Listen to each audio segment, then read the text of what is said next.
Ewan na lang, sama kami. Yeah, like this. Wika, makasaysayan sa pagkakaisa ng bansa. Sa sinapupunan ng ating kasaysayan, sumilak ang wika, tinig ng bayan. Lungkot, pawis ng ating ninuno. Inabi sa bawat pantig, sa bawat tono. Ito ang ilaw sa dilim na gabi. Gabay sa lahi, sa landas ng pag-ibig. Mula sa bundok ng Cordillera, hanggang sa dalampasigan ng sulong, mula sa kapatagan ng Luzon, hanggang sa lambak ng Cotabato. wika ang buhay nagtatagpo, nag-iisang tibok, isang sigaw, bayan ko!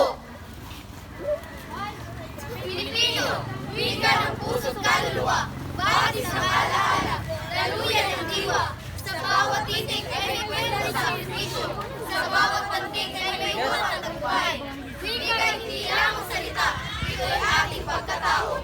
Ang bayan ng wika ay iniingatan. Ang damdamin ko'y diwa'y pinagyayaman. Ay sa ako natin ang pamamahalan. Wikang Pilipino at matuturong wika. Sa pag-iinang ito, bayan ay sumisila. Sa bawat batang natututo, sa bawat turong natuturo, sa bawat pusong nagmamalasakit, nabubuo ang matibay na haligi. Ng basang may isang puso, isang diwa, isang wika. Wika lang alagahan, nilaman ang bayan, susiyan ang saritan. Saysayang ngayong lahi, sa wika nagmumula ang pagkakaisa. Pilipino at nasuwika, buhay, kalangan, pagkakaisa ng bansa.